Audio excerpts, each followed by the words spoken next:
Now, if this is the same meter stick, then that center of mass isn't going to change. It's going to have the same mass. It's the same length. So that center of mass is going to be indicative of this specific item. So we'll be able to reuse that value later on.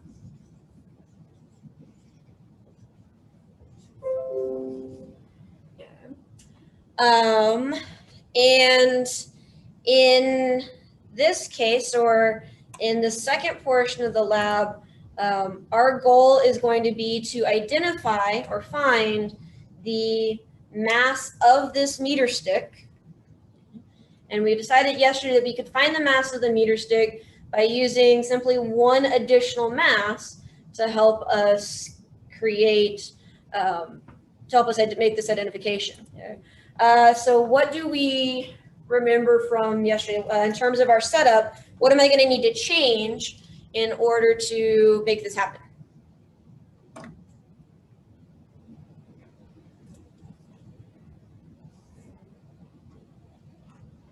Move the pivot over towards the left and then add all the weight over there too. So pivot towards the left. And does it matter exactly where we put our pivot? No. No, good. And then you said we're going to add our weight over on the side.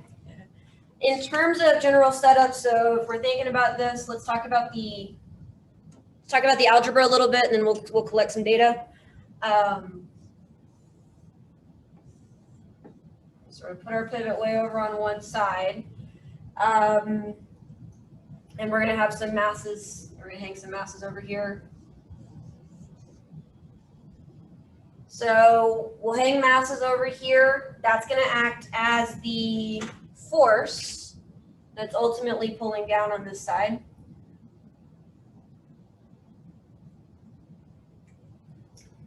And that's going to be balanced by what force on the other side of the pivot? Where's the force coming from? Normal force. Yeah, so we got normal force. So that's going to be coming up from the pivot. Okay.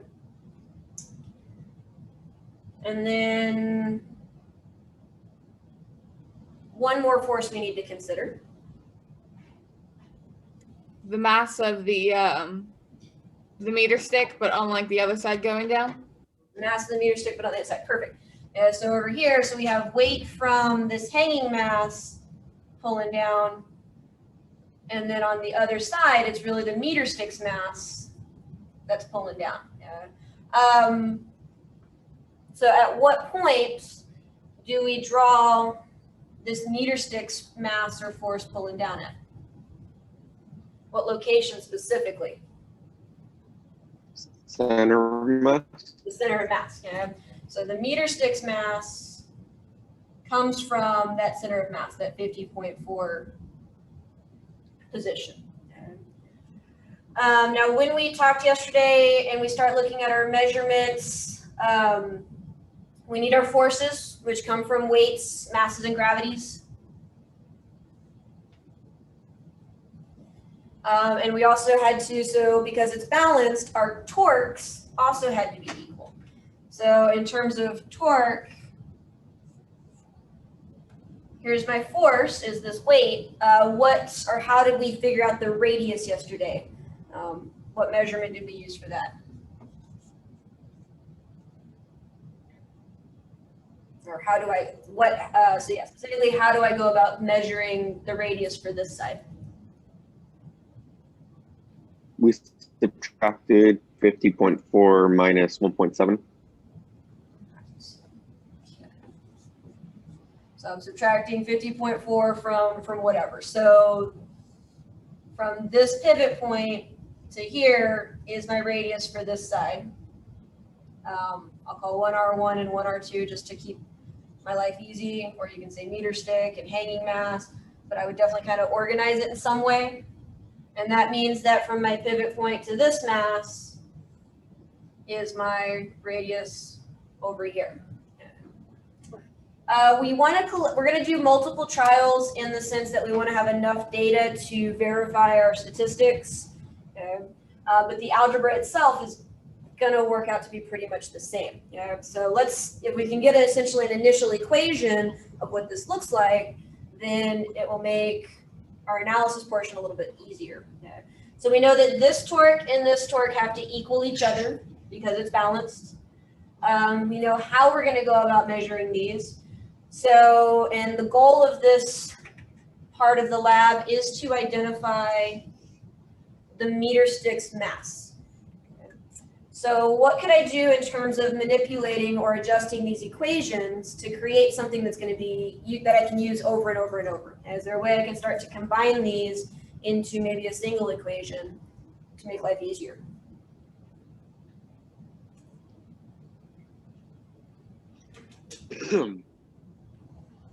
Set them equal to each other? Okay, set them equal to each other. So I know that this one and this one have to be equal to each other. So F1 and R1 have to equal F2 and R2. Now, right now I don't have any angles. Do I need to worry about angles in this case? No, because it's perpendicular. Okay. So this force is going down, that radius is sideways, so that's perpendicular, so no angles to worry about. Okay, cool. Now, ultimately, we want to find mass. So what can I do? Let's further manipulate this bottom equation. What can I do in order to bring mass into it? Separate the force into mass times acceleration. All right. And our acceleration is going to specifically come from where? Gravity. Gravity. Perfect. And so this mass and gravity is going to give me for my first side and my radius. And over there, it's going to be our meter stick and our radius. Okay, so ultimately, we're solving for that meter stick.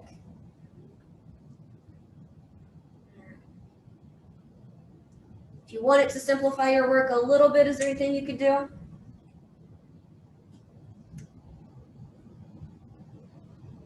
Could you cancel out the Cancel out gravity. You could. You can cancel out gravity if you'd like. Same value on both sides.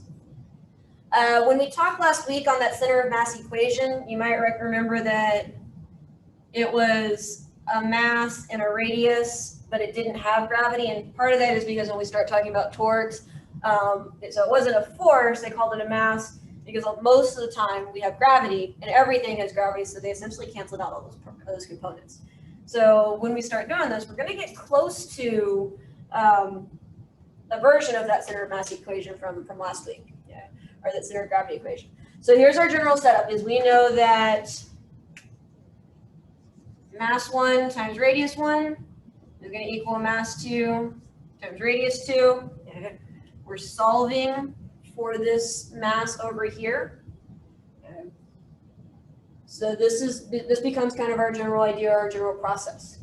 We're going to want to run through enough trials to do statistics. The instructions themselves don't specifically say how many trials to use. So what is y'all's feeling? What's enough for y'all? 5. 5, all right.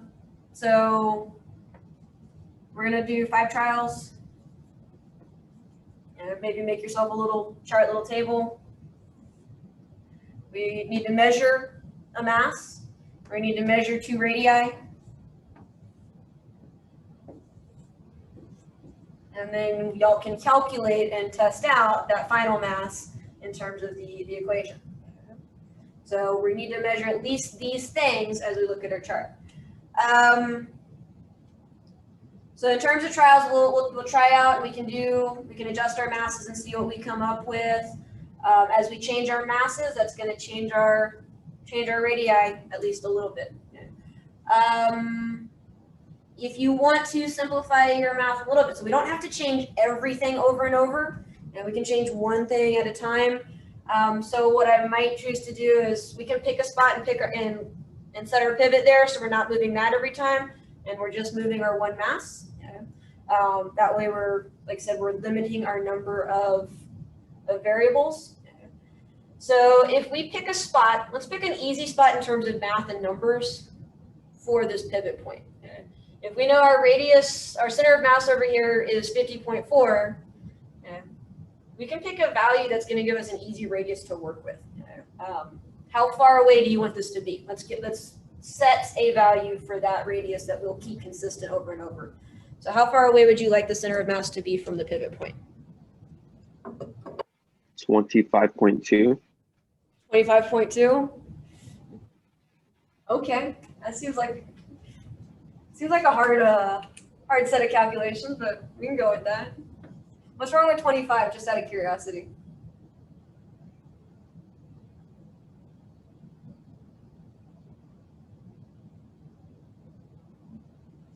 So we'll pick any number. I would say, limit your number of decimals. So if we want this to be 25, I had to vote for 90 something. Our meter stick's not long enough for that. We need the difference between these two to be 25. Okay? So if this is 50.4, where do I want to set my pivot so that they are 25 centimeters apart? 25.4. 25.4? All right, so I'm gonna put my pivot at 25.4. That's gonna mean that from here to here is 25 centimeters. So that leaves this radius as a consistent value. That's one less variable to worry about. And now we can manipulate the masses and see where we have to put them in order to make them work. So,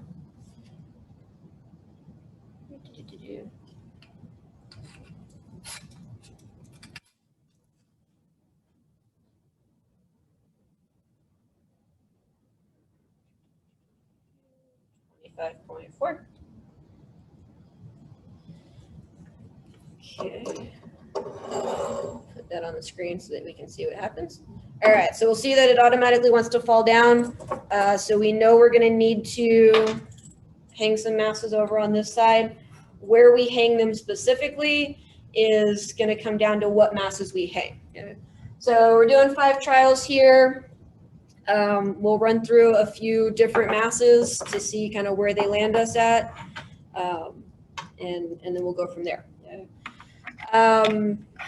Again, we don't have to change things every single, we don't have to change over and over and over, but we'll definitely get our 5 trials. And okay, do you want to change the mass every time? Do you want to? So that would be the other question. We'll probably avoid and get. So if I use the same mass and I hang it and then I test it and I hang it, and I test it, and I hang it, and test it, we may see that it scooches over by a centimeter or 2 from trial to trial. If we do different masses for each trial, then we'll probably get a bigger range of values. Is one going to make us more effective than another? Is one a better process than the other? So should I hang different masses every time or the same mass every time over there? What's y'all's preference?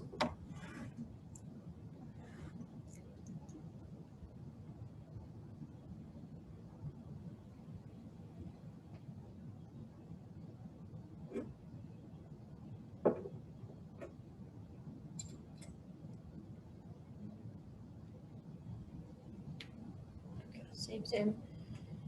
Okay. So I got a couple votes for same, got a couple votes for different. And so we'll do at least 2 or 3 of the same one, and then we can, so maybe we'll do 6 total. We'll do 3 of one of them, 3 of the other one, and kind of go that way, and you can pick and choose what you want. So I've got a 200 gram mass on here currently. So our first trial is going to run off of 200 grams. Right now it's not level. Do I need to move the mass closer to the end or closer to the pivot? To the end.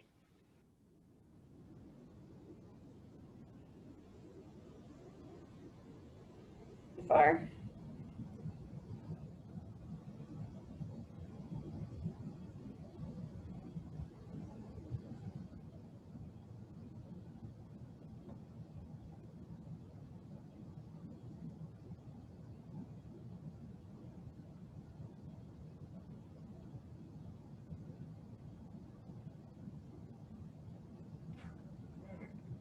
I know the camera's tilted a little bit. It looks pretty level to me. So we are at 8.5 centimeters. So that means this number is 8.5. Is my radius 8.5?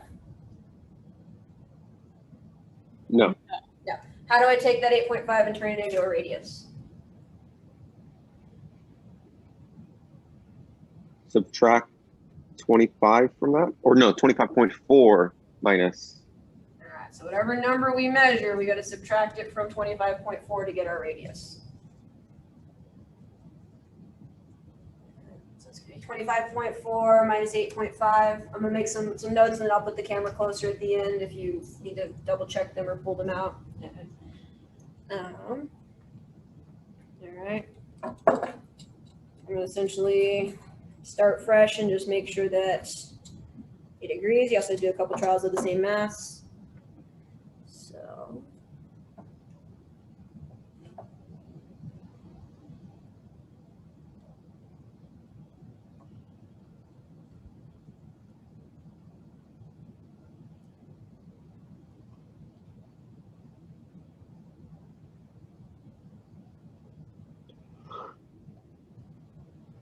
All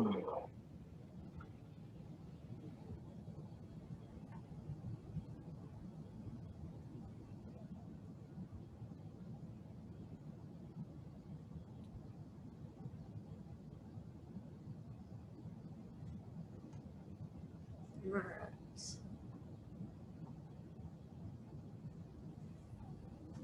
Okay, this time I'm at,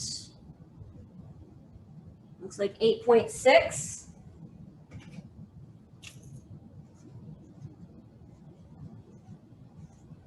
Still 200 gram mass. This time I'm at 8.6 from the end. So again, we need to subtract to get our actual radius.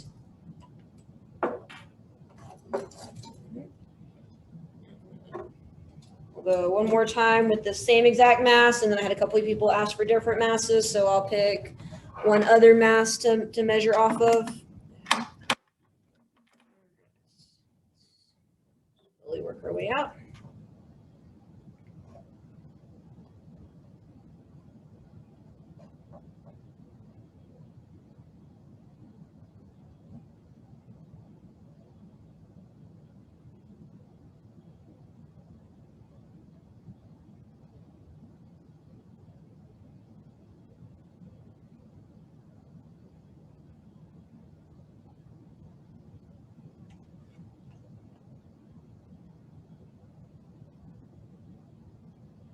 A little low on that side.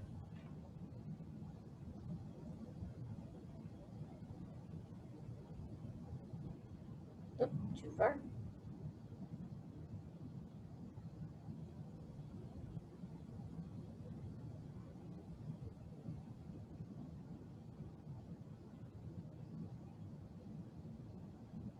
Looks pretty good.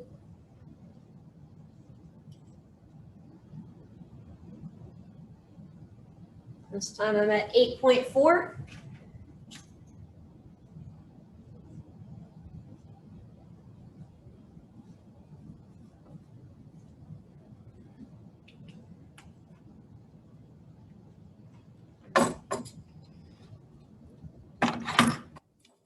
So just to double check, yeah. So 3 trials, 200 grams each.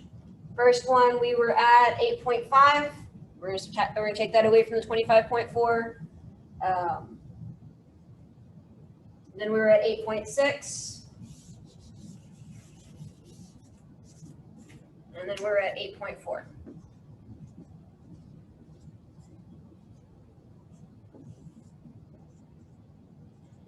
And we've left our center of mass at 25 centimeters the whole time. All right, I had a couple people request different masses, and this will also just give us, so I'm gonna go 2 or 3 trials at a different mass. I'm gonna use a heavier one. If I use one that's heavier, would we expect it to need to be further or closer than the last setup? Closer. Closer, perfect. So, these will start it out pretty close. This one is a 500 gram mass. That's a half a kilo. too close, so we'll move it out a little bit. Too far.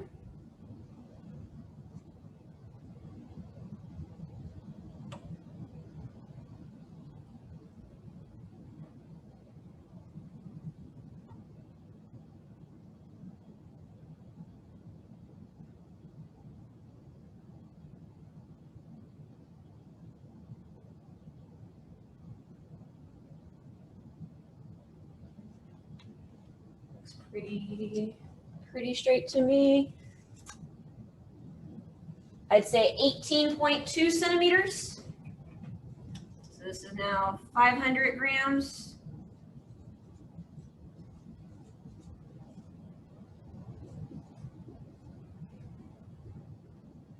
(18.2 centimeters from the end, so much smaller distance, so our radius is much smaller. Okay. I'll go again for another child.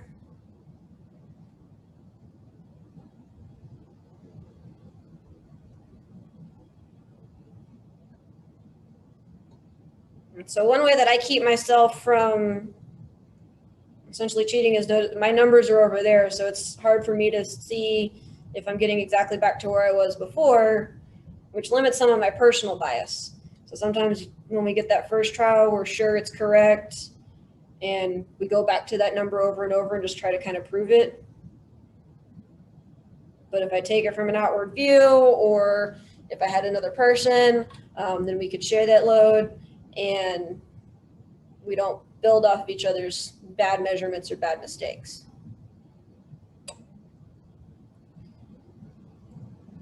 I'll make a note kind of personally that as this mass is heavier, little differences start to make a much bigger role.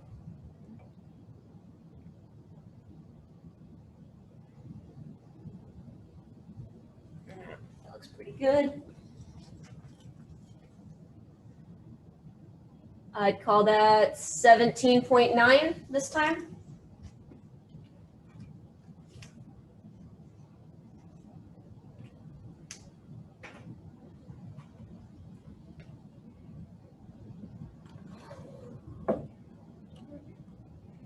Start from the end this time, work my way back towards the middle.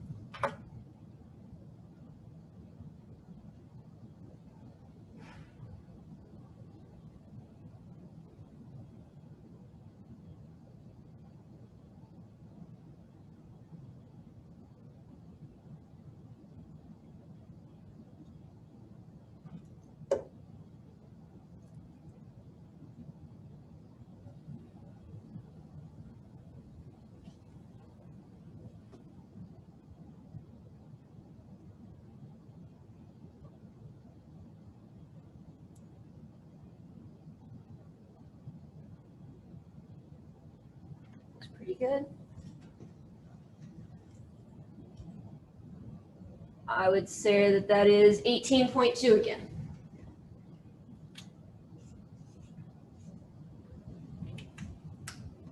Okay.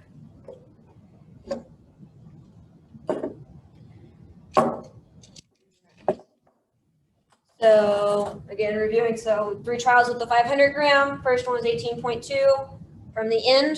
Remember, that's not our radius. We had to take away that extra portion. 17.9 was my second trial on that mass, and 18.2 was my third trial on that mass. Give it a minute to record. If you need me to call something out again specifically, let me know.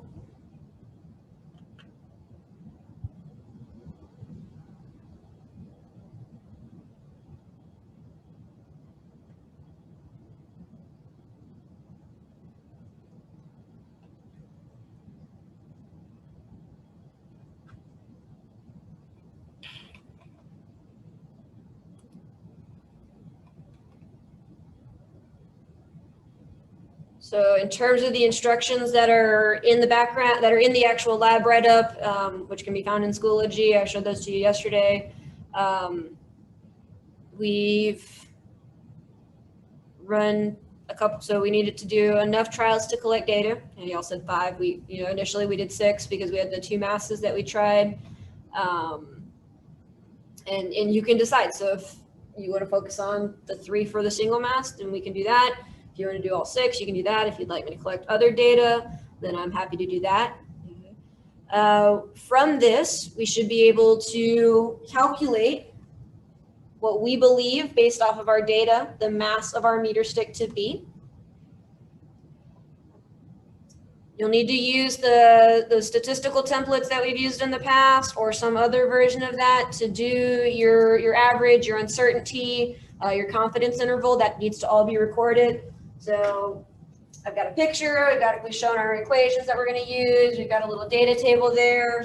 And once I've done my data, make sure that you have your average, you should have your uncertainty, and then our confidence interval.